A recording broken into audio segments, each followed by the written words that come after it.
Matthew 22. And Jesus answered and spoke to them again by parables and said, The kingdom of heaven is like a certain king who arranged a marriage for his son and sent out his servants to call those who were invited to the wedding, and they were not willing to come. Again, he sent out other servants, saying, Tell those who are invited, See, I have prepared my dinner. My oxen and fatted cattle are killed, and all things are ready. Come to the wedding. But they made light of it and went their ways, one to his own farm, another to his business. And the rest seized his servants, treated them spitefully, and killed them. But when the king heard about it, he was furious. And he sent out his armies, destroyed those murderers, and burned up their city. Then he said to his servants, The wedding is ready, but those who were invited were not worthy. Therefore go into the highways, and as many as you find, invite to the wedding. So those servants went out into the highways and gathered together all whom they found, both bad and good, and the wedding hall was filled with guests.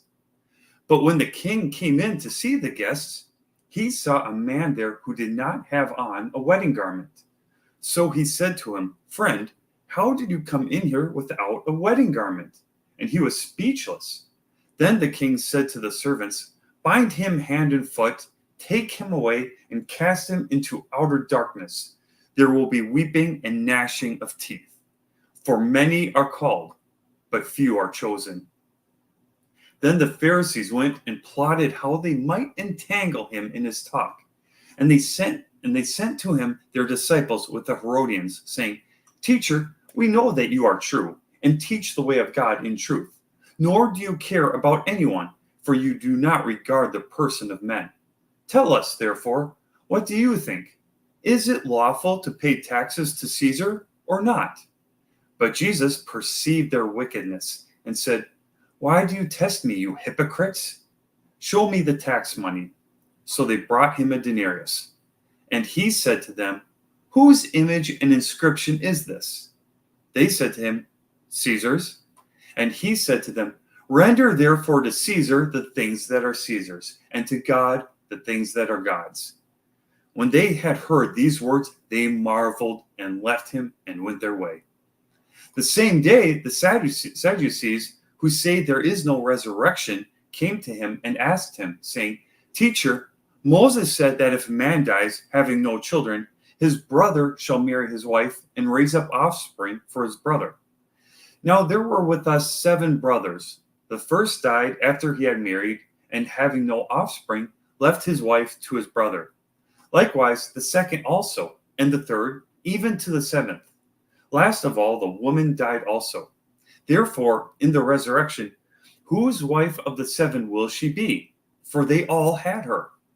Jesus answered and said to them, You are mistaken, not knowing the scriptures nor the power of God.